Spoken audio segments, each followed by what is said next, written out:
go to it. Thank you. Thanks, Bill. Appreciate it. Does this thing work? Oh, whoa. Okay.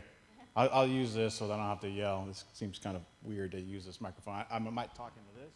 I might click this thing to move it around, so we'll see. But thanks, Bill. Appreciate the introduction. Glad to be here.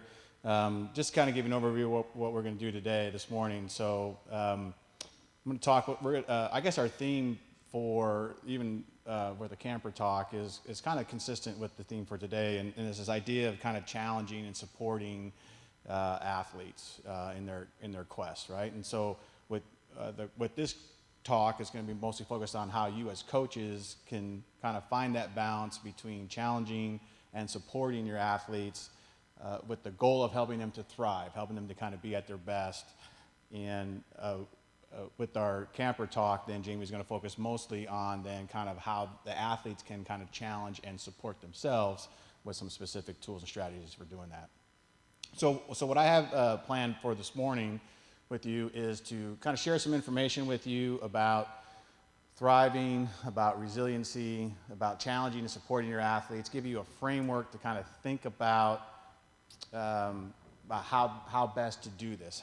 How can you effectively challenge and support your athletes to help them thrive, and give you some ideas again to kind of think about that, and then give you an opportunity to kind of talk with each other a little bit and learn, and then we'll have some questions at the end, or some time for questions at the end. So Bill talked a little bit about me. I'll tell you a little bit more myself. So I've been at JMU now almost 15 years, and there are two roles on campus. I'm a professor in sports psychology. In that role, I work with primarily doctoral students, teaching, advising, and supervising them in their interest in being sports psychologists.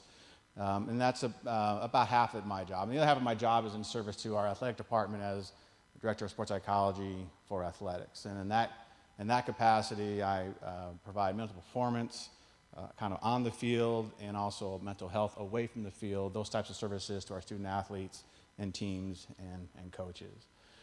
And so what I'm going to share with you today is kind of a combination of what I've kind of learned, as a scholar and as a researcher and as a teacher, as a professor of sports psychology, and in terms of some of the concepts and ideas I'm going to share with you, but also my practice as a sports psychologist over the past 25 years in working with high school athletes, college athletes, Olympic athletes, and professional athletes. And it ranges, and I think my last count, I think I had over 35 different types of sports that I've worked with, including traditional kind of ball and ball sports, but also endurance sports, including track and our cross-country team here at JMU, race walking, many years ago, race walking at the Olympic Training Center out in Chula Vista, and that team as well. So that's kind of the goal, and that's what I'm planning to share. So let me first talk about thriving and what I mean by thriving, and as it kind of relates to the context of being in sport. So, and this kind of comes from some recent research that has been produced and looking at, well, when elite athletes, when they're thriving, so when athletes are thriving, what's really happening? So when they're at their best, when they're achieving to their potential, what's actually happening? And two themes come through in that research, two consistent themes that suggest when athletes are thriving, one, they are achieving a level of success, right? So they're accomplishing their goals, they're getting the results they want, and they're having success. Now that doesn't necessarily mean that they're winning every race they're in, but it could be that they're achieving goals that are personal to them, personal best, these sorts of things, right? So they're having a high level of success, and they're also experiencing personal development and growth, right? Health and well-being. So they're making progress, they're getting better, they're doing well socially, psychologically, and emotionally, right? So it's these two things. So when we're thriving, when athletes are thriving, these two things are happening. And so it kind of really makes the solid point that success in running does not have to come at the expense of one's health and well-being and personal development. And I would argue, and get on a soapbox and say that it shouldn't, right? So success in any sport should not come at the expense of one's health and well-being. And on the flip side, it also says that when, as a coach, right, when you focus on the health and well-being and the personal development of your athletes, that's not going to compromise their ability to get results, right? And there's an emerging evidence that suggests that actually health and well-being is actually one of the factors that kind of drives success and getting results, especially over a longer period of time. So if we kind of start with this idea of, as a coach, you actually are in a position to help your athletes thrive, right? Obviously, you're coaching them in their sport, but you're in a position to help them thrive. Well, we know that competitive sport is stressful, and there's lots of hardship that comes with competitive sport. And so we'll just walk through these. So the first one is preparation, right? So to be good at anything, right, we know that you have to spend a tremendous amount of time in preparation. Not only time, but a tremendous amount of effort, not only physical effort, but mental and emotional effort, right? And that can take a toll, right? It can take a toll in, especially with all the other demands that are on a young athlete in terms of, if I want to get better at this, I got to put time into it, but also there's other things in life that this young person is doing as well, right? So obviously without prepper, rest, and recovery, that preparation in itself is a stress and a hardship. We know injury is obviously something that is very stressful, and the risk of injury, I don't think there's not a runner that I've met with at JMU that at some point we're talking about some foot, knee, shin, hip injury at some point, right? It's just part of the sport in a lot of ways. And so there's a risk of injury, right, in a sport like running. But there's also then the consequences of injury so when an athlete is injured, obviously they can't participate, and so they can't achieve the goals that they have set for themselves. And in some cases, some athletes, they've told me, like, what I like to do is I like to run. Riding a bike, I can ride a bike, I can go swimming. It's not the same. I like to get outside, I like to run. It's part of just kind of who I am. So when they're injured, they're not able to do that. That can take a toll, right? That's stressful. That's a form of hardship. And then certainly the fear then of re-injury is real as well. And so injured and then training and like, well, do I push myself? Am I going to hurt myself more? That, again, can take a toll and be heavy. Slumps, right? Underperforming is another source of stress and hardship that a lot of athletes face, right? So when they're not achieving their goals, they're making mistakes, they're failing, they're not able to maybe overcome a challenge in a race, and they keep getting that block and they can't push through it. Underperforming is a source of stress. Expectations, right? And these could be self-expectations. They could be expectations that you place on them as a coach. It could be expectations that athletes feel from their parents. And it's expectations to perform well, right? So they go into an event or they go into a season with high expectations that they're going to do well. That can weigh a lot, and that can be a stress and a hardship, especially when mistakes happen and you fall short of those expectations. Self-presentation is an interesting one, right? And certainly, in my experience working with runners, kind of looking the part physically becomes important. And if athletes don't feel like they are looking the part, or they have like image and body image concerns, that is a source of stress and a source of strain. But also the self-presentation kind of includes, wanting not to let people down, whether it's parents, family, coaches. Also includes wanting to be recognized, and especially if athletes that are maybe trying to maybe run in college or those sorts of things, since they want people to see them, right? That can be a source of stress and strain. And then finally, rivalry, right? So just competition can be stressful for some, right? So, being better than, their opponents, not wanting, seeing somebody up and coming from behind them in general, right? So trying to ward off those competitors And I'm guessing in running, competitive running, there are probably opponents that are devious and difficult and also provide, sources of stress as well, right? So we've got all these sources of stress, right? And it makes it really, really difficult then for athletes to consistently achieve the results they want. And it makes it difficult for them to then perceive that they are making progress, growing, doing well, right? So then what is the key? Well, the key then is, for thriving, is resiliency. And I'm sure this is a term that you've heard of before. So I think about resiliency in a pretty specific way. And so I want to share that with you, and then we'll talk about how you as a coach are in a position to kind of foster resiliency in your athletes. So I like to define resiliency as the ability to overcome the physical, mental, and/or emotional hardship and stress associated with competitive sports. So all those things that we just talked about, right? The ability to be able to overcome that is what I define as resiliency. More simply, I like to think about resiliency as a form of courage, right? So think about things that you are courageous about, or maybe things that you talk to your athletes about being courageous about.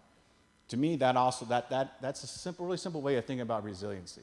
Is kind of fostering and developing athletes' courage, right, to overcome the stress and hardship that they are facing. Now, when we think about resilience, like from a scholarly perspective, is not a simple concept. It's just this dynamic, sort of multi-factored sort of construct. And so when I'm talking about resiliency here, I'm going to talk about one aspect of it, and that aspect is more of like a quality that your athletes are able to develop. It's more like a protective factor. And when we think about it that way, I like to think about it as using the word mental fortitude to describe what resiliency is, right? So it's that mental fortitude to withstand and adapt to these competitive demands, right? So it's kind of like a steeling, if you will. So, and certainly something that, like most aspects of ourselves, is, there's definitely a genetic piece to this, right? There's aspects of this that are part of your DNA and part of things that you are born with. But mental fortitude also implies that this is something that athletes can learn to do. And there's things that they can do differently that allow them to be resilient and allow them to overcome and adapt to these stressors and things that they face. And so I really like this idea of thinking about resiliency as ordinary magic, right? And I like this idea of magic sort of implies that there's something special about resiliency, and it's this quality that allows athletes to overcome and adapt to stressful sorts of things.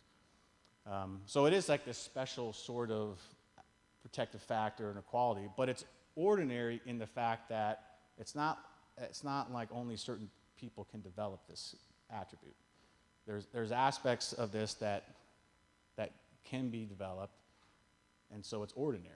Ordinary means that we all can do this, right? All your athletes can develop, can learn how to think, can learn how to manage their emotions, can learn how to act and behave that allows them to then overcome and adapt to these sorts of stressful and competitive hardships. So if the key to thriving then is resiliency, given that there's these competitive stressors that your athletes are going to face, then what is your role as a coach? And when I think about, just broadly speaking, and I talk about this with our coaches at JMU all the time, is that, as a coach, you are in a position to foster a number of different attributes and qualities in your athletes, including resiliency. And so in a lot of ways, you are an asset, right? A well-being asset in terms of how you structure the environment around your athletes. And so in terms of fostering resiliency in your athletes, the key is being able to kind of strike this balance between challenging them and supporting them. Challenging them and supporting them. And I'm just going to be right up front with this. This is not like an easy thing to do. There's no like 1, 2, 3 checklist to do, right? And I would imagine over time in in terms of like history and in generations, like what challenge looks like changes and what support looks like changes, right? So it's definitely like this area that is maybe not as clear as we want it to be. So what I want, and what I encourage you to do, I want you to kind of focus more on the concept, this idea of kind of challenging the balancing the challenge and support. So I want to define for you a couple of simple ways to think about when I say challenge, what am I talking about? And when I say support, what am I talking about, right? So let's start first with challenge. And so you are challenging your athletes when you are doing these three things, right? When you are setting high expectations for them, right? So when you set a standard and it's a high standard and it's a challenging standard, you are challenging them, right? You're also challenging them when you are stretching them beyond what they currently are comfortable doing, right? And so, when I think about endurance sports, to me, this is where the rubber hits the road, right? It's always about kind of stretching beyond that comfort zone. Every cross-country athlete that I have worked with at JMU talks about at some point, in this race, it's going to hurt, right? It's going to hurt. And so how can I kind of stretch myself and push myself through that uncomfortable feeling, right? But stretching them beyond where they currently are, that comfort zone. And then this third piece then is this idea of kind of instilling accountability. So what happens when they don't achieve to that standard? What happens if they fall short of those expectations? And this accountability is instilling kind of self-accountability, but you as a coach, how are you responding to that so that the next time the opportunity presents itself to achieve, that you are kind of holding them accountable to that standard in some way, right? So when you're doing those three things, or any combination of those things, that's when you are challenging your athletes. Let's look at what I mean by support, right? So support, when you're supporting your athletes, one of the things that you are doing is you are empowering their personal development, right? And a simple way of thinking about this is that you are satisfying their basic psychological needs for things like autonomy. And so that when you are coaching them, they are perceiving that they have a say in what's happening. They have a sense of autonomy. They have some ability to be a part of the decision-making process, right? Which is a tough thing to do, oftentimes, because and especially probably the athletes that you coach and where they are developmentally, age-wise, that they're going to make mistakes, right? They're going to do things wrong. So it's finding that, that's the art of coaching in terms of empowering those decisions, knowing that maybe they won't succeed or they won't have as much success, but it's important in terms of them feeling supported, so then they can eventually be at their best, right? Another aspect of support is this idea of promoting learning, right? So it's obviously you're out there challenging them to achieve results and outcomes and those sorts of things, but then there's this process of learning, right, that we all know about. And so promoting that, right? So reinforcing that. So when you are giving feedback that's more about progress and getting better and those sorts of things, you are supporting them, right? Not necessarily challenging them, you're supporting them during those times. And then building trust. And this is all about that coach-athlete relationship. And so when you are spending time kind of working on that relationship, building that connection with your athlete, so that and building that trust and focusing on that, and proving yourself to be trustworthy, earning their trust, you are supporting them. Right?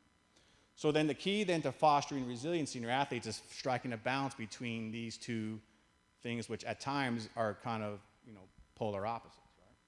They're not always. It's not always easy to empower somebody when you are kind of holding them accountable or challenging them to be better, right? But that's kind of the goal. That's kind of your goal as a coach. And let's talk now a little bit about then how these two things, challenging and supporting, kind of come together and kind of create an environment around your athletes to foster their resiliency.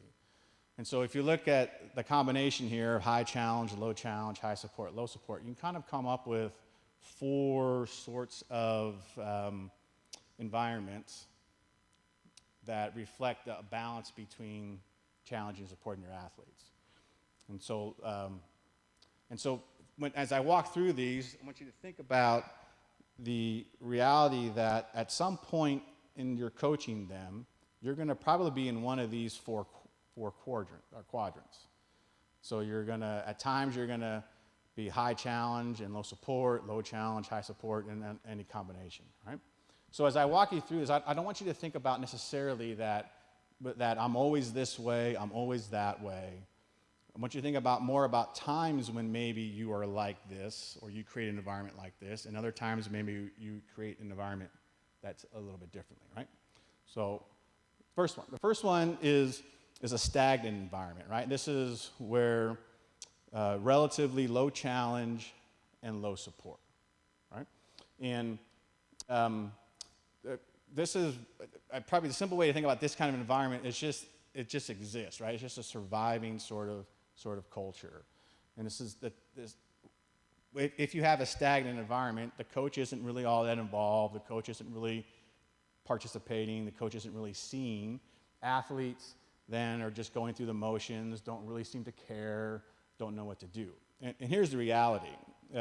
Anybody have this type of environment? You guys actively try to create this type of environment?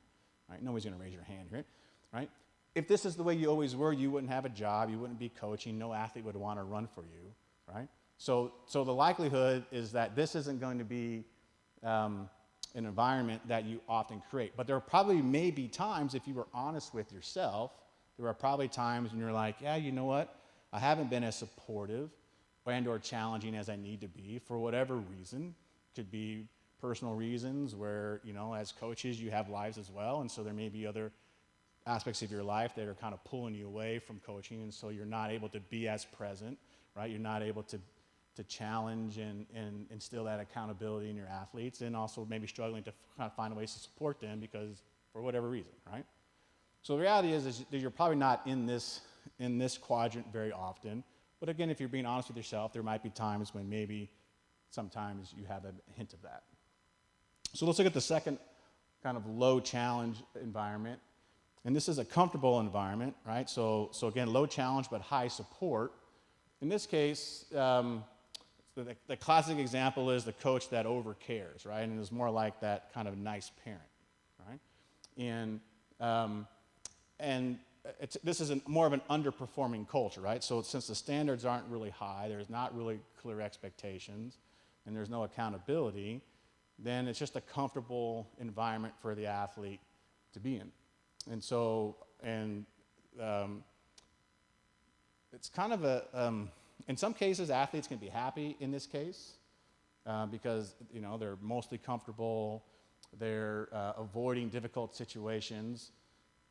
But since they're not being stretched, not being challenged, right, they're going to be complacent likely. And then if the goal is to foster resiliency, this isn't the best environment to do that either, because there's no challenge there, right? It's lacking challenge. Okay? All right. So I'm going to take a break here from me talking and give you guys an opportunity to kind of interact with another a little bit. So here's what I want you to do. I want you to get into groups of 3.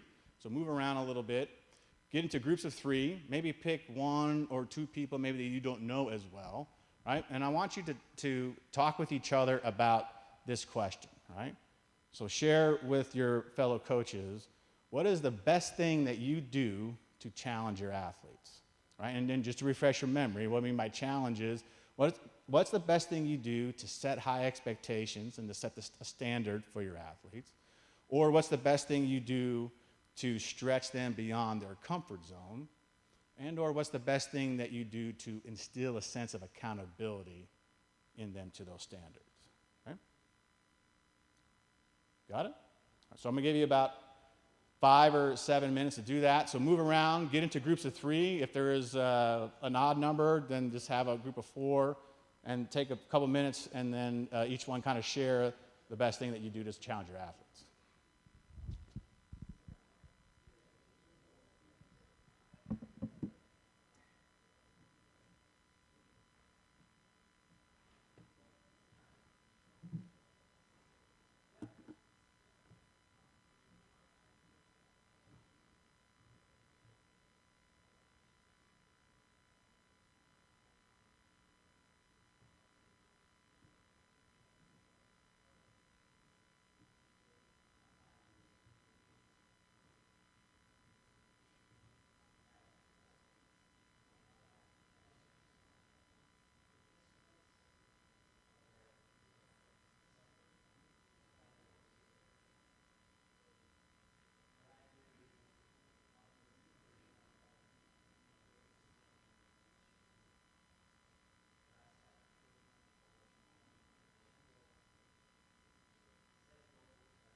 All right, just give you about another minute to wrap up here. We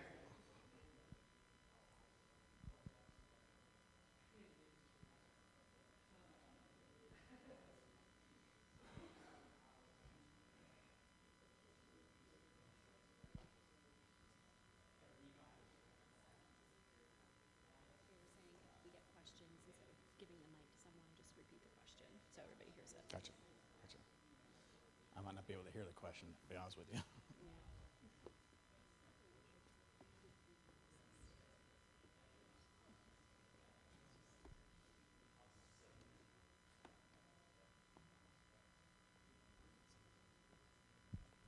Okay, if we can bring it back to the larger group, that'd be awesome. Before we move on to the next slide, I'd be interested in maybe if there was somebody in the group that maybe heard something that maybe struck you that like, oh, I really like that, hadn't thought about that. If you would be open to sharing that with the larger group. Anybody in your conversation hear something that just struck you that like, I really like that idea, or I hadn't thought about that, or yeah.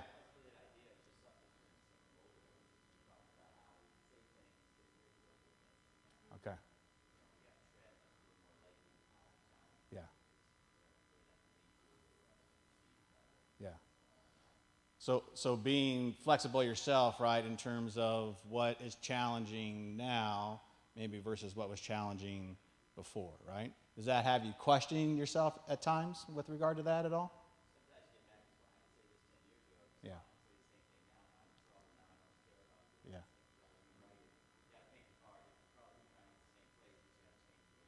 Yeah. Yeah. That's why, I mean, if you remember when I started to preface this, I'm like, this is not like a black and white sort of thing, right? There's lots of gray in here and figuring that out. Yeah. Any other comments that folks want to share that, again, that you thought was a good idea or something you hadn't thought about?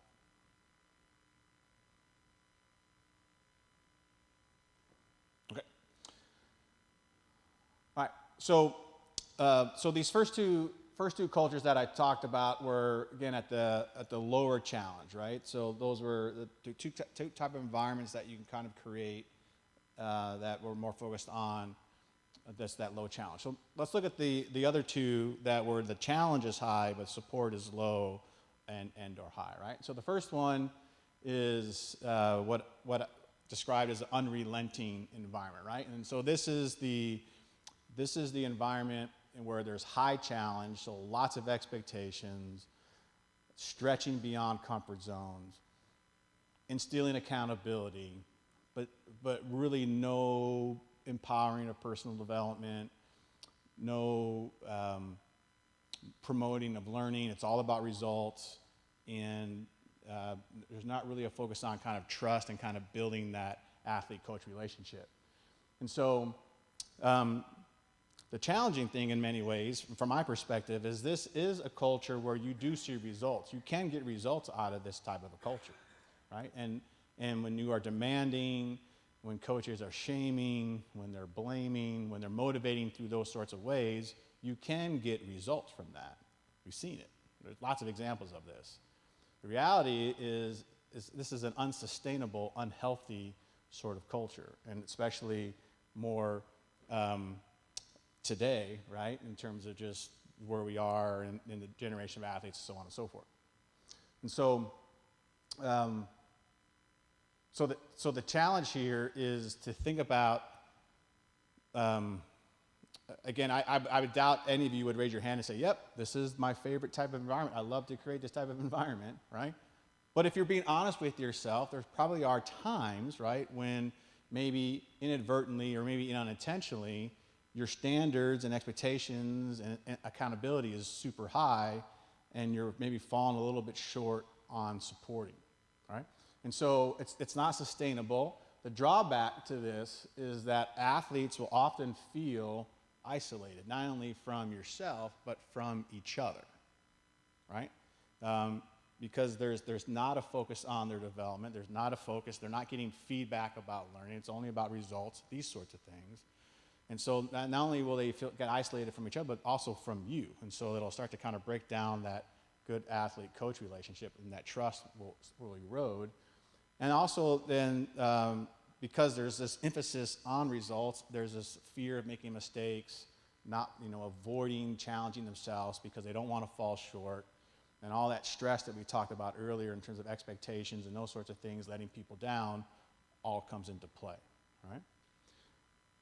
Now, I didn't share this before with you in terms of when I talked about that comfortable environment, but I think it's interesting, there are some factors that might kind of create or allow that to continue or even exist, that type of environment. And I think like the pandemic is something that I think, in terms of my perspective and what I saw, there certainly was a time when we certainly were erring on more of supporting athletes as opposed to challenging them. And it made a ton of sense.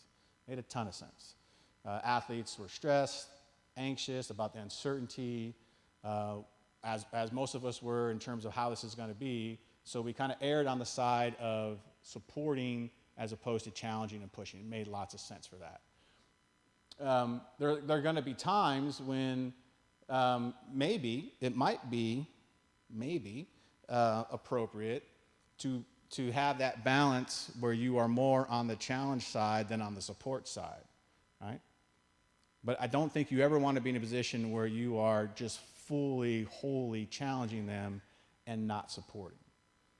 You might get results in the short term, but it's unsustainable, it's unhealthy, and there will be cracks in that foundation at some point. So then that gets us to obviously the sweet spot, if you will, is as a coach, can you be a high challenge coach and also a high support coach?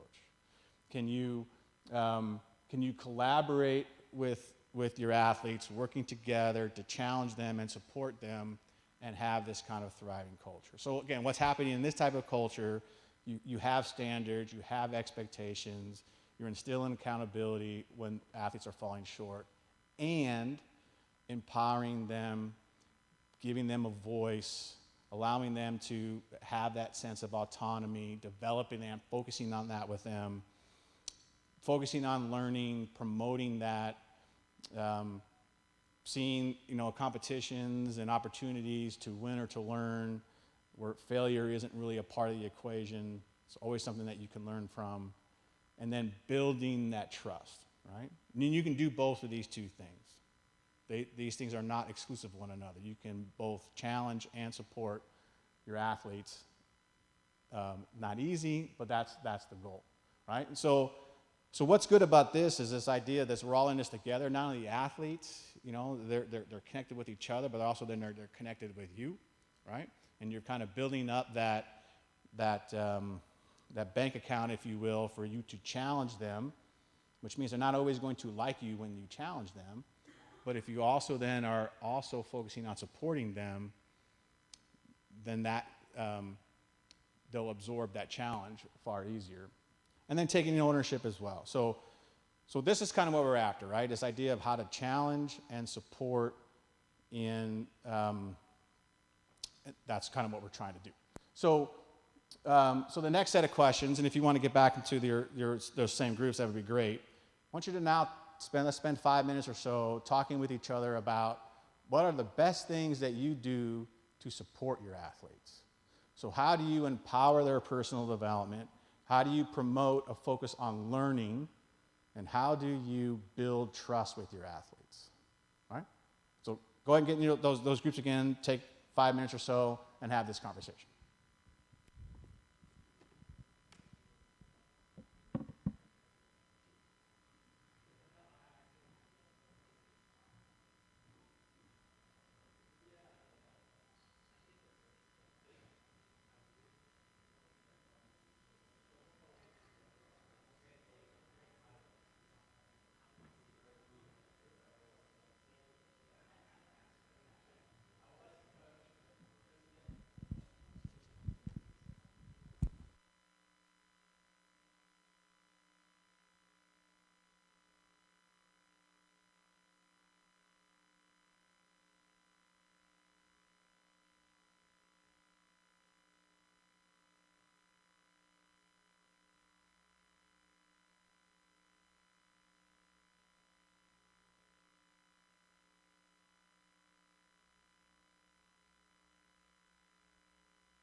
All right, take about another minute and then wrap up.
All right.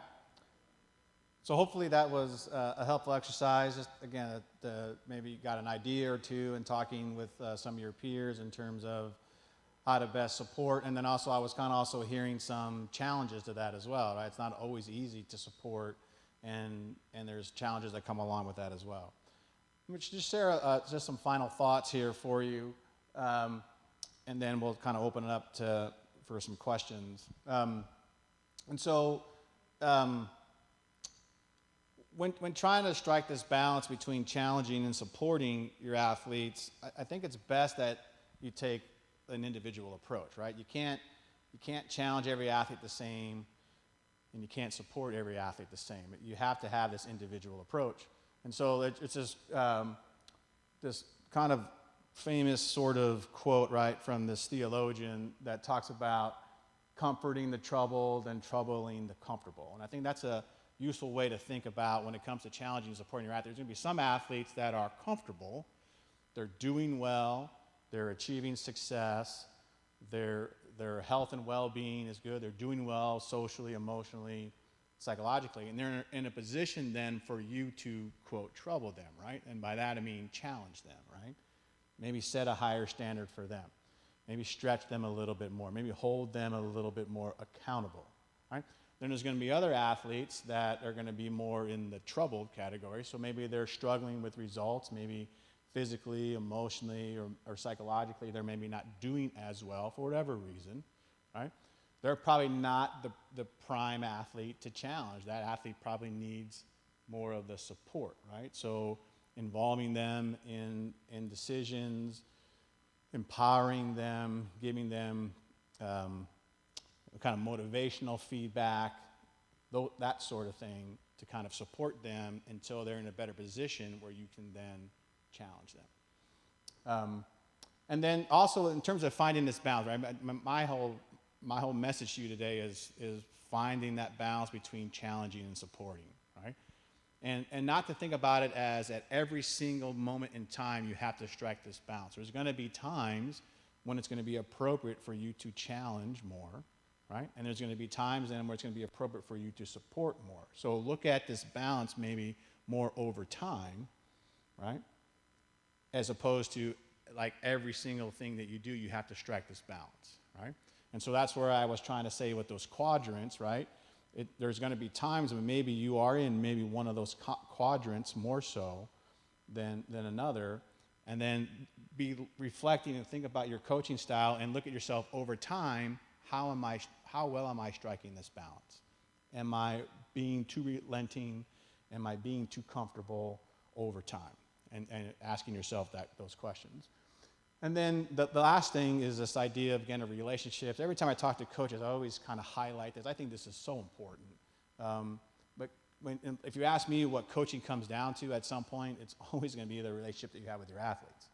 And if you can create not only the strong bonds and focus on that between your athletes, but also you and your athletes, it puts you in a fantastic position to challenge them and support them, right? Challenging and support them, focusing on that relationship. So I'm going to end there, kind of open it up to questions. I think if you have questions, please ask. If we need to give the mic out there or speak up loudly, I'll try to repeat the question if I hear it. Maybe we'll come down to the audience. I don't know. Questions? Yeah.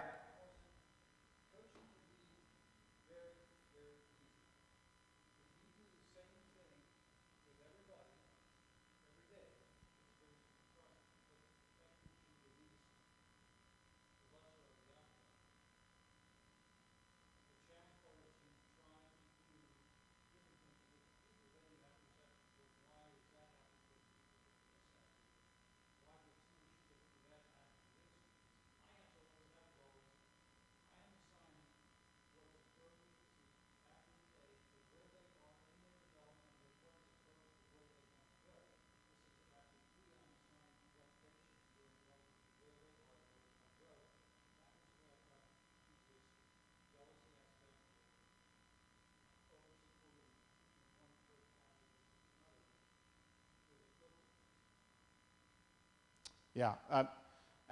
And Bill, you know, you've coached a long time. You know those sorts of things are unavoidable, right? I mean, athletes are going to think those things. But what I liked what you described doing there is the communication piece, right? And so ideally, you're having those kinds of conversations with those athletes before you are kind of setting that environment up.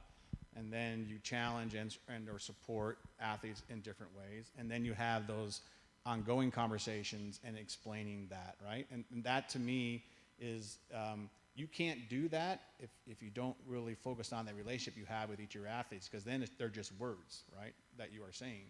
But if you have that, if you have a genuinely trusting, good relationship with your athletes, they're going to hear what you're saying. They're not always going to like it. They're not always going to agree with you, but over time, they will. And that's why I would encourage like coaches to just believe that that approach that you just described is the way to go. But explaining yourself, like not justifying, but giving them information, and this is why I'm doing it, and this is why I'm doing it. I think that's how you handle that kind of situation. Yeah.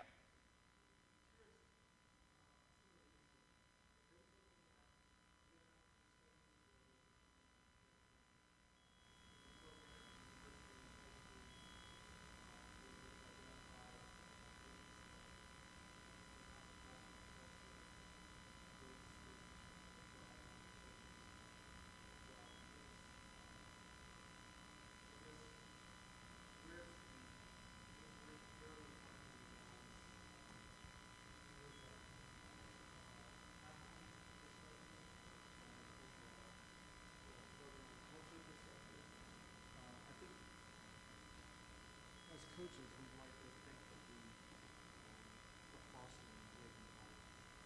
But I think, when you look at it, and you see some of the changes in athletes and changes in, the generational changes, the coaching styles, everybody starts to question a little bit if they're fostering a good environment. Right. I'm just wanting to know, I guess, how do you know what good looks like? Yeah. I know you put it up there, Yeah.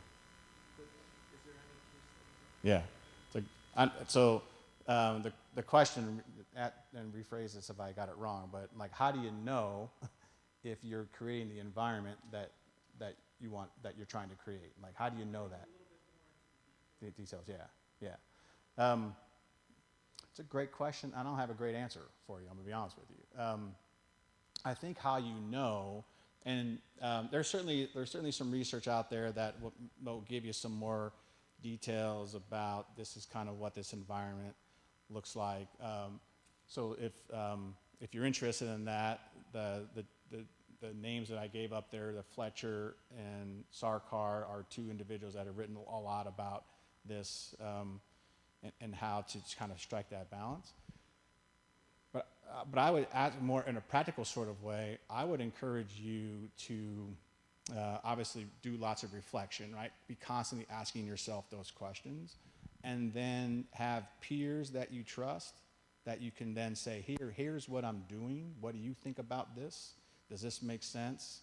Here's what I'm trying to accomplish. Is this accomplishing that, right? So then you have a group that you can kind of bounce your ideas and get feedback from, in some ways kind of challenging yourself as well. So it's not a great answer to your question, and because I think that's a really hard question, and I think there's And just again, as we think about how this has changed over time, maybe what was challenging and supporting 10 years ago is going to look very different than what it is today. I think that's the difficulty. Yeah. Because I know in work in business and industry, I see a lot of parallels because they talk about building high performance teams. Yeah. And a lot of it is the same, it's the same type of language, same type of,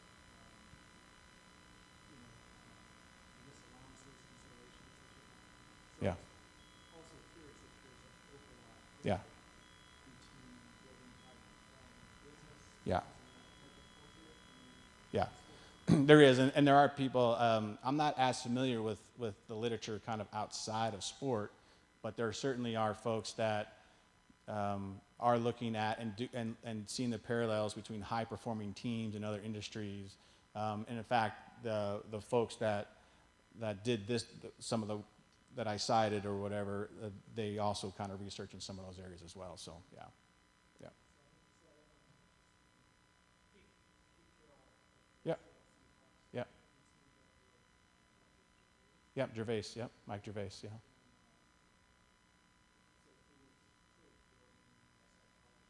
Yeah. Yeah, yeah, yeah, yeah. Other questions?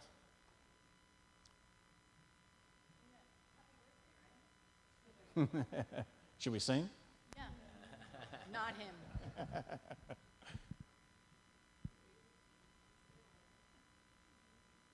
Okay. Jamie, any thoughts you want to share or any? Yeah. Hi. Well, I was enjoying hearing some of the things that you were all saying, and yeah, I do think that these tips don't just apply to sport, but all the different roles that we play in our lives with regards to leadership. Yeah, it's just such a challenge, and I think it also really resonated with me how the appropriate amount of challenge has changed in the last few years, and how, especially given COVID and the challenges students and runners have had, and all of us have had, how we might have to be erring more on the side of support and finding ways to also challenge, and how hard that has gotten in the classroom for me, and I'm sure outside there running for all of you as well. So I just kind of wanted to give a nod to that and acknowledge that. All right. Thank you very much.